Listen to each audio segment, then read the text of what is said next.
Hello दोस्तों, स्वागत है आपका हमारे स्वर्गलोक में। तो आज अपन बात करेंगे फास्ट एक्स मूवी के बारे में, थोड़ी उसकी एंडिंग एक्सप्लेन करेंगे और जानेंगे कि अब आगे जो 2 और फास्ट एक्स की मूवीज आने वाली है उसमें क्या हो सकता है, क्योंकि ये पूरी एक ट्रिलोजी मूवी होने वाली है और इस पूरी ट्रिलोजी का नाम होने वाला है डांटे का खौफनाक मंजर, जिसमें ऑब्वियसली मेन विलन डांटे ही है। तो अभी सबसे पहले बात करते हैं पिक्चर की एंडिंग की, जिसमें अपने बाप का कभी ना सुधरा बेटा डांटे आखिर में अपने प्लेन में कामयाब हो जाता है। वो डोम और उसकी फैमिली को पूरा सफर कराने के बाद उन्हें लास्ट में निपटा देता है, जहाँ मूवी के लास्ट के सिर्फ 15 मिनटों में ही डोम की आधी फैमिली खत्म हो जाती है और डोम खुद भी 21-22 वाली हालत में होता है अपने बेटे के साथ। अब देखो, फास्ट एंड फ्यूरियस मूवी अपने आप में ही एक बहुत बड़ा चमत्कार है, जहाँ गुड कैरेक्टरों को छोड़कर बाकी सारे बेड कैरेक्टर मर जाते हैं। और एक फैन थ्योरी तो ये भी कहती है कि फास्ट एंड फ्यूरियस फ्रेंचाइजी में जो भी कैरेक्टर गुड कैरेक्टर जिनका कार एक्सीडेंट होता है वो कैरेक्टर कभी नहीं मरते, जिसकी शुरुआत की थी डोम की घरेलू लेटी ओर्टिज ने। फिर इसके बाद हान टोक्यो की गलियों में ड्रिफ्टिंग करते हुए गाड़ी पलट गई थी इसकी तो,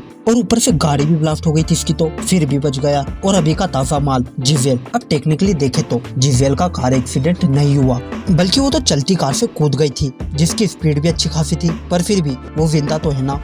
अब जिजेल को लेकर मेरे पास एक थ्योरी है, एकदम ताजी घर पर ही बनाई हुई, जहाँ इस थ्योरी के हिसाब से जिजेल की मौत फास्ट एंड फ्यूरियस प्रथा के अनुसार नहीं हुई, लेकिन उसकी डेथ भी एक कार एक्सीडेंट में ही गिनाई जाएगी और वो इसलिए वापस आ गई।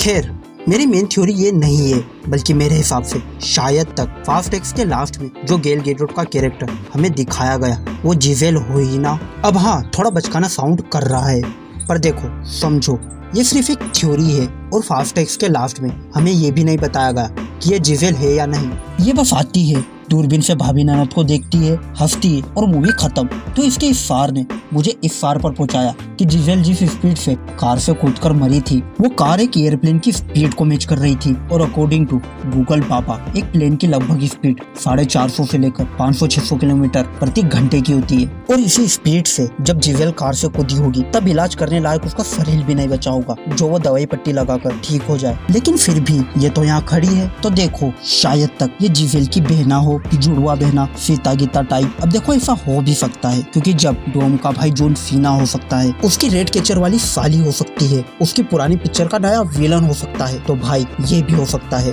और जो फास्ट एक्स के मेकर्स है उन्होंने ये तो कंफर्म कर ही दिया था कि गेल गैडोट वापस आ रही है, पर उन्होंने ये नहीं बताया कि वो अपने पुराने रोल में ही वापस आएगी। अब देखो, गेल गैडोट अगर जिजेल के कैरेक्टर के लिए ही वापस आई है तो मेरी बातें बचकानी नहीं बल्कि ये पूरी मूवी बचकानी बन जाएगी। और वैसे ही फास्ट एंड फ्यूरियस सीरीज अपने अजीब कांडों के लिए बदनाम होते फिर रही है, स्पेशली फास्ट 9 मूवी के बाद से। खैर, अभी ये सब छोड़ो, तो अब अपन वापस से उसी फैन थ्योरी पर आते हैं जहाँ मानुस कार एक्सीडेंट हो जाने के बाद भी बच जाता है। तो अगर इस थ्योरी को ही सही माने तो डोम का भाई जेकब भी कार एक्सीडेंट में मरा लास्ट में फास्ट एक्स में। अब ये तुमने देखा, मैंने देखा, लेकिन फास्ट एंड फ्यूरियस प्रथा के अनुसार जेकब एकदम प्रथापूर्वक मरा, तो वो वापस आएगा फैमिली फैमिली चिल्लाते हुए। अब ऐसे ही जो डोम की टीम वाली फैमिली थी वो भी एक्सीडेंट में ही मरी एकदम प्रथापूर्वक, तो वो भी वापस आएगी कैसे न कैसे करके तो। और ये तो आगे की मूवीज में ही पता चलेगा। अब डोम का क्या, तो देखो डोम है, अगर उसकी मौत प्रथापूर्वक नहीं भी होती है तो भी वो वापस आएगा। अब डोम वापस कैसे आएगा, मतलब जो 2 और फास्ट एंड फ्यूरियस आएंगी उसमें क्या होने वाला है। अब ये सबका थोड़ा बहुत अंदाजा अपन फास्ट एक्स का पोस्ट क्रेडिट सीन को देखकर लगाएंगे, जो कि नेक्स्ट मूवी का एक हिंट भी देती है। और यहीं से अपनी एक और नवजात थ्योरी निकलती है, जहाँ इस बार देखो डांटे होप से कह रहा है कि तू है वही जिसने मेरे माँ के पति को मारा, तो अब तू भी सफर करेगा। और दूसरी तरफ फो भी फास्ट एक्स में फुल्ली लोडेड होकर अपनी मोम क्वीनी को बचाने निकल पड़ा, जो कि डांटे उसके भी पीछे पड़ा है। तो इन दोनों कैरेक्टरों का एक ही ओर जाने का सीधा मतलब ये भी हो सकता है कि जो next fast and the furious movie आने वाली है उसमें होप्स एंड शो की जोड़ी हमें दोबारा देखने को मिले, और उसी मूवी में यानी next fast and the furious या कहे तो फास्ट 11 में हमें डोम और उसकी फैमिली देखने को न मिले, जो कि शायद जो फास्ट 11 होगी वो होप्स एंड शो पर ज्यादा फोकस करेगी। और यही फास्ट 11 में हमें ये बता दिया जाए कि जो डोम और उसकी फैमिली है वो सभी मर चुके हैं, और अब डांटे होप्स और शो की फैमिली के पास पहुंच गया उन्हें सफरिंग देने के लिए, जहाँ ये थोड़ी बहुत स्टोरी हो सकती है फास्ट 11 की। और इस बार विलन के तौर पर फास्ट 11 में होप्स एंड शो डांटे के भाई एमिस को निपटा दे, क्योंकि विलन की साइड से भी तो किसी को मरना चाहिए ना। और इन सब के बाद जब फास्ट 12 आएगी, डांटे का खौफनाक मंजर का लास्ट पार्ट, तब उसमें डांटे मारा जाएगा और उसे मारने वाला होगा डोम।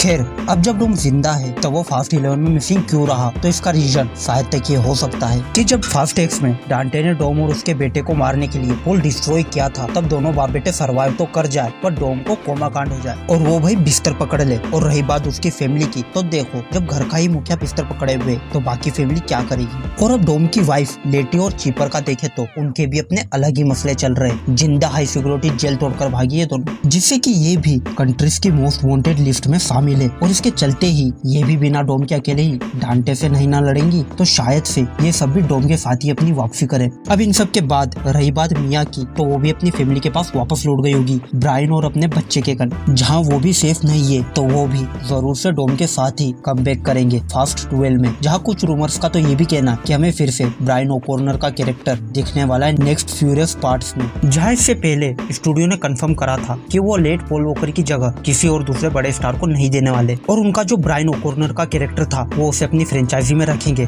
बट अब वो रिटायर हो चुका है, जिसलिए वो बाकी फास्ट एंड फ्यूरियस मूवी में नहीं दिखने वाला। अब ये बात तो स्टूडियो ने कह दी, लेकिन अब ब्रायन ओकॉर्नर का कैरेक्टर वापस आ रहा है, जिसे प्ले करेंगे कोडी वॉकर, जिनके फेस पर CGI की मदद से पॉल वॉकर का चेहरा बिठाया जाएगा। और ये लास्ट ट्रिब्यूट होगा फास्ट एंड फ्यूरियस सीरीज की तरफ से पॉल वॉकर के लिए, जहाँ इससे पहले भी फ्यूरियस 7 में पॉल वॉकर के भाई कोडी वॉकर और कैलब वॉकर ने ब्रायन के कैरेक्टर के लिए अपने फेशियल एक्सप्रेशन दिए थे। खैर, अब देखो ये सब तो एक रूमर है, शायद तक ऐसा हो या ना भी हो, मामला बराबर का है। और रही बात डांटे का खौफनाक मंजर सीरीज की, तो इसका पहला पार्ट तो हमने देख ही लिया। और ये जो कुछ भी बातें अपने फास्ट 11-12 को लेकर करी है, ये तो बस एक अज्यूम है। शायद तक अपनी ये पूरी की पूरी थ्योरी गलत निकल जाए और हमें फास्ट 11-12 में कुछ अलग ही देखने को मिल जाए। खैर, अब जैसा भी हो, अपनी तो वीडियो बन गई और अब बस ज्यादा कुछ नहीं, आज के लिए बस इतना ही और बाय।